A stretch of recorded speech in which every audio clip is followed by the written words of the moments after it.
Jihan dan Aris berpamitan. Erika dan Randy sedang membawa cucian ke dapur. Mereka meninggalkan Ken bersama Syahira di atap. Sebaiknya kamu segera pulang. Aku masih merindukanmu. Aku akan pulang, jika rinduku sudah hilang, goda Ken. Ia memerangkap tubuh gadis itu di antara besi pembatas balkon dengan tubuh kekarnya. I love you Sha, bisik laki-laki itu. Tapi aku tidak mencintaimu Ken. Permisi, ucap Sasha sambil mendorong laki-laki itu. Namun, Ken tidak mau menyingkir. Laki-laki itu menarik pinggang Syahira, lalu mengecup bibir gadis itu. Saat Syahira melawan, Ken menahan tengkuknya. Meski tidak membalas, ia juga tidak lagi melawan. Gadis itu membiarkan Ken mempermainkan bibir dan lidahnya dengan rakus. Randy naik kembali ke balkon atap. Ia segera membalikkan badan saat melihat tunangan dan sepupunya itu sedang berciuman. Hatinya mendadak panas, tetapi ia hanya bisa mengepalkan tangan untuk menahan perasaan itu. Mas Randy, kenapa tidak jadi naik? Tanya Erika saat berpapasan di tangga. Ikut aku. Buatkan teh untukku ya, pinta Randy. Ia mendorong pelan punggung Erika menuju dapur. Aku pasti orang paling bodoh. Kenapa aku menciptakan kesempatan untuk mereka?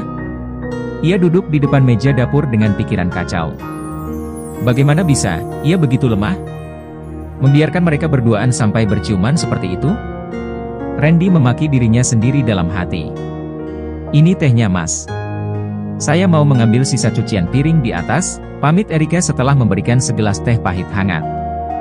Jangan pergi Rika. Temani aku ngobrol di sini, ucap Randy sambil menahan pergelangan tangan gadis itu. Tapi, mas. Kumohon. Randy memohon dengan wajah menunduk, menyembunyikan wajah sedihnya. Erika menarik tangannya dari genggaman tangan Randy. Ia duduk di samping laki-laki itu. Ia merasa tidak enak hati, berduaan dengan kekasih dari Syahira. Di atas, Ken masih asyik memagut bibir gadis yang diam seperti patung. Laki-laki itu tidak peduli. Ia begitu mabuk oleh kehangatan bibir gadis itu yang bagaikan candu. Syahira meringis saat Ken menggigit bibirnya. Kau hanya bereaksi saat aku menggigit bibirmu. Kenapa? Masih bertanya kenapa? Bagaimana bisa, aku bereaksi saat laki-laki lain selain pasanganku berani menciumku, jawab Syahira sarkas. Itu bukan jawaban yang aku minta. Yang kutanyakan, kenapa kau terus membohongi diri sendiri Syah? Aku tahu, jauh di lubuk hatimu, kau masih mencintaiku. Aku. Gadis itu memalingkan wajahnya. Matanya menggenang. Perasaannya terhadap laki-laki itu memang masih sangat dalam. Bahkan, semakin dalam setelah mereka kembali bertemu. Namun, ia tidak bisa menyatakan perasaannya secara terbuka. Syahira memilih untuk memendam perasaan itu. Tidak ingin menjadi wanita jahat yang mempermainkan hati laki-laki sebaik Randy. Laki-laki yang dengan setia mendampinginya selama ini. Kumohon Ken. Biarkan aku pergi, pinta gadis itu dengan menahan air mata yang siap tertumpah kapan saja. Jika ia tidak segera pergi, ia takut hatinya benar-benar goyah dan menangis di depan laki-laki itu. Ken melepaskan tangannya lalu mundur 2 langkah. Ia membiarkan gadis itu berlari turun dari balkon. Matanya mengikuti arah punggung gadis yang semakin menjauh dan menghilang di tangga. Hahaha. Syahira mendengar suara tawarnya dari dapur. Ia melangkah ke dapur dan melihat Randy sedang bercanda dengan Erika. Ia tersenyum melihat wajah bahagia mereka berdua. Apa yang kalian bicarakan? Sepertinya sangat seru, selidik Sasha. Ia menarik kursi di samping Randy. Ini loh Hani. Kata Erika, kamu pernah kesiangan buka resto terus jatuh dari tempat tidur sampai kepalamu benjol, jawab Randy sambil tertawa. Ih, Rika? Kamu berani ya, menceritakan itu pada Randy? Syahira bertanya dengan bibir mengerucut. Maaf Mbak Sasha. Habisnya, Mas Randy ini terus saja bertanya soal keseharian kita di sana, ucap Erika dengan tak enak hati. Ken turun menyusul gadis itu ke dapur. Randy melirik sekilas ke arah Ken, lalu kembali berbicara dengan kedua gadis di sampingnya. Laki-laki itu keluar dan menunggu Randy di dalam mobil. Saya sudah mengantuk. Saya ke kamar dulu Mbak, Mas Randy. Erika berpamitan karena matanya sudah tidak kuat menahan rasa kantuk. Ia juga ingin memberi kesempatan mereka untuk bicara berdua. Setelah Erika masuk ke kamar di samping tangga balkon, Randy menarik kursi yang diduduki gadis itu. Ia menatap bibir kekasihnya. Menyentuh luka bekas gigitan Ken dengan jari telunjuknya. Kenapa akhir-akhir ini bibimu sering sekali terluka? Itu. Aku terlalu terburu-buru saat makan. Jadi sering tergigit, jawab Syahira dengan gugup. Boleh aku mencium bibirmu? Randy bertanya sambil memainkan jari telunjuknya di dagu Sasha. Kenapa bertanya dulu? Tidak biasanya, kata Syahira dengan pandangan aneh. Saat ingin mencium gadis itu, Randy tidak pernah meminta izin. Malam ini, entah apa yang membuat laki-laki itu ragu untuk mengecupnya. Entahlah. Aku merasa, semakin lama, kau semakin menjauh dariku. Apa mungkin karena terlalu gugup menghadapi rencana pernikahan kita? Mungkin, jawab Syahira singkat. Randy menarik gadis itu ke dalam pelukannya. Ia menempelkan wajahnya di leher Sasha. Menghirup aroma tubuh gadis itu. Gadis yang selama beberapa tahun ini dipeluk dan dikecupnya itu memang tidak pernah memiliki rasa cinta untuknya. Namun, ia tetap bertahan mencintai Syahira. Siapa yang tahu, jika gadis itu perlahan-lahan semakin menjauh dari jangkauannya. Aku sangat takut, Syah. Aku takut tidak bisa hidup tanpamu, lirihnya di dekat telinga gadis itu. Sementara gadis itu hanya diam. Ucapan Randy seolah mengoyak jantungnya.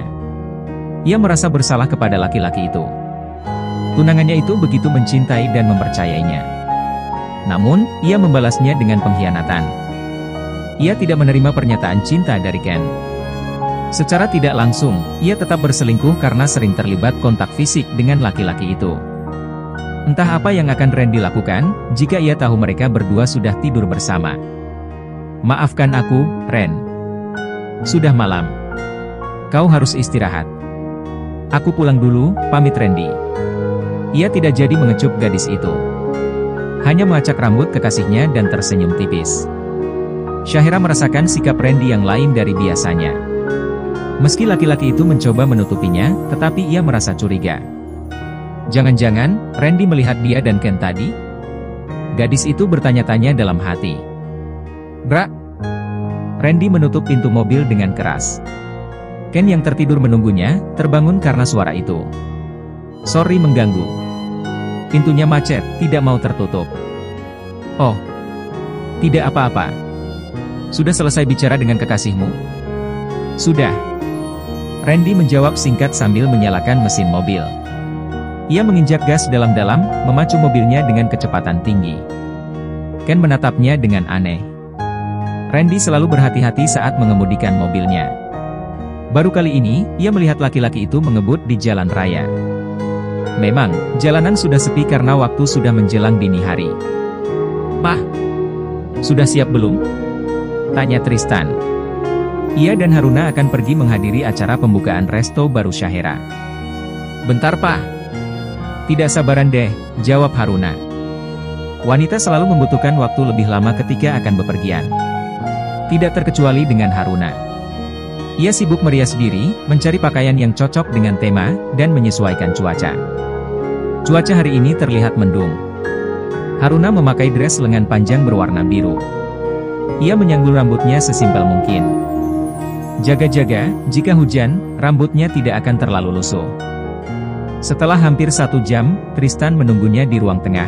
Akhirnya sang istri keluar juga dari kamar. Ia tidak tahu, kenapa wanita begitu repot saat akan pergi keluar rumah. Tidak seperti dirinya, yang cukup memakai celana panjang, kemeja, dan jas, selesai sudah. Ayo Pak. Sudah siap, tanya Tristan memastikan. Terkadang, istrinya itu melupakan sesuatu ketika sudah waktunya pergi. Siap dong. Tapi, sebentar. Mama lupa bawa tas. Tristan mengusap wajahnya. Benar saja, istrinya melupakan sesuatu. Setelah Haruna mengambil tas, mereka pun segera pergi.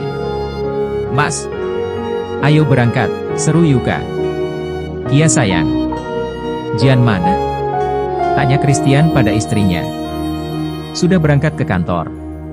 Katanya nanti siang baru pergi ke resto bareng Aris. Oh, ya sudah. Kita berangkat sekarang, ucap Chris sambil menggandeng tangan Yuka. Christian membukakan pintu untuk istrinya lalu ia masuk dari pintu yang lain. Mesin dihidupkan, tetapi tidak juga mau menyala.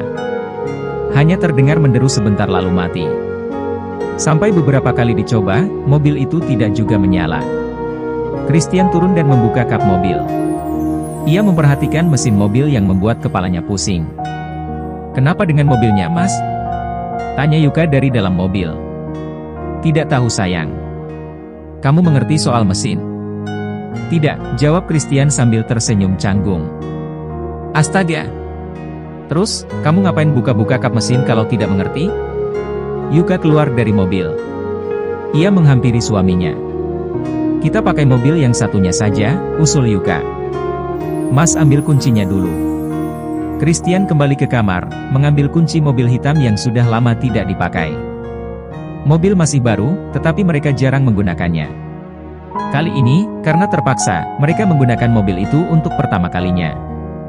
Mobil itu dibeli oleh Chris untuk Aris, tapi pemuda itu menolaknya. Aris tidak mau dicap memanfaatkan kekayaan calon mertuanya. Bisa bersanding dan mendapat restu dari kedua orang tua Jihan saja, pemuda itu sudah sangat berterima kasih. Ia bekerja mendampingi Jihan sebagai wakil direktur. Karena pemuda itu menolak pemberiannya, akhirnya Christian menyimpan mobil itu di garasi. Kini, ia membawa mobil itu untuk pergi ke pembukaan resto baru Syahera. "Ayo berangkat," seru Christian saat mesin mobilnya sudah menyala. Ia meminta sopir untuk membawa mobil itu ke bengkel dengan jasa mobil derek. Mereka tidak ada waktu untuk mengurus mobil yang mogok itu. Karena mereka sudah lama tidak berkumpul dengan anggota keluarga yang lain. Semua anggota keluarga sudah hadir. Hanya Randy saja yang belum datang. Syahera menunggu hampir 1 jam lamanya untuk laki-laki itu.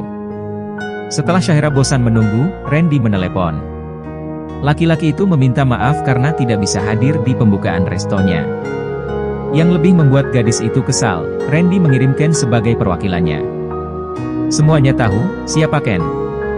Tristan dan Haruna saling melempar pandangan cemas saat laki-laki itu datang. Mereka takut, Syahera akan mengubah keputusannya tentang pernikahan. Syahera melakukan pemotongan pita dan toko pun resmi dibuka. Di hari ini, ia menggratiskan semua makanan sampai semua menu habis. Jihan datang di jam makan siang, saat keluarganya sudah pulang. Hanya Ken yang masih tinggal di sana untuk membantu 2 pelayan resto lainnya. Erika bertugas sebagai kasir, sementara semua makanan dimasak oleh Sasha dan asistennya. Tidak sampai sore, semua menu di resto itu habis dibagikan kepada pengunjung. 2 orang pelayan baru sudah pulang, Erika sedang merapikan kursi di depan. Sementara Syahera sedang mencuci piring dibantu oleh Ken. Ia merasa risih dengan kehadiran laki-laki itu, tapi karena Ken datang atas permintaan Randy, ia tidak bisa mengusir laki-laki itu. Semua pekerjaan sudah selesai. Jadi, kau bisa pulang. Syahera melepas apron dan menggantungnya di dekat lemari pendingin. Sudah hamil belum? Tanya Ken mengalihkan pembicaraan. Kamu berhenti menanyakan hal itu. Syahera naik pitam. Ia menunjuk wajah laki-laki itu. Pandangan matanya begitu penuh kebencian. Wajahnya pun merah padam, gelap menyelimuti hatinya. Aku hanya ingin bertanggung jawab. Sejak kita tidur di hotel sampai hari ini, itu sudah berlalu 1 bulan. Jika kau terlambat datang bulan, cari aku. Aku akan bertanggung jawab dengan sukarela, ucapkan sambil mengedipkan sebelah matanya. Ia pulang setelah membuat Syahera hampir mati karena kesal. Gadis itu duduk melamun di balkon atap setelah menutup resto. Ia memikirkan kembali tentang ucapan laki-laki itu. Sudah 1 bulan berlalu dan Syahera memang belum datang bulan. Siklus bulanannya teratur. Jadi, ia tahu dengan jelas jika hari ini sudah melewati siklus yang seharusnya. Ia pun menjadi cemas. Bagaimana jika aku benar-benar hamil? Pernikahannya dengan Randy hanya tersisa 1 bulan sebelum acara itu berlangsung. Randy pasti sangat kecewa jika ia tahu tunangannya sudah hamil oleh sepupunya. Syahera mengacak rambutnya dengan frustasi. Mbak Sasha, kenapa? Aku sangat bingung Rika. Rasanya, aku bisa gila kalau begini, jawab Syahera dengan wajah sendunya. Kenapa begitu? Kalau butuh teman cerita, saya siap kok Mbak. Bisakah kau berjanji untuk tidak mengatakannya pada orang lain? Tentu. Apa yang Mbak katakan selama ini selalu aman. Aku. Terlambat datang bulan. Seharusnya 3 hari yang lalu, tapi sampai sekarang masih belum datang. Kenapa harus panik? Selama ini, bukankah tidak pernah terjadi apa-apa antara Mbak dan Mas Randy? Syahira terpaku. Ia memang selalu bercerita kepada Erika, bahwa ia dan Randy tidak pernah melakukan hubungan badan. Meskipun, ia sering menginap dan tidur seranjang dengan laki-laki itu. Sebenarnya, aku pernah tidur dengan seseorang, jawab Syahira dengan ragu. Ia takut Erika memberitahu Randy. Apa? Dengan siapa? Tanya Erika antusias. Entah mengapa, Syahira merasa gadis itu tidak terkejut sama sekali. Erika terlihat antusias ingin mengetahui siapa laki-laki itu. Bimbang, ia harus memberitahu gadis itu atau tidak. Yang jelas, dia bukan Randy. Masalahnya, bagaimana kalau aku hamil? Kita pergi sekarang. Mbak harus memeriksanya ke dokter.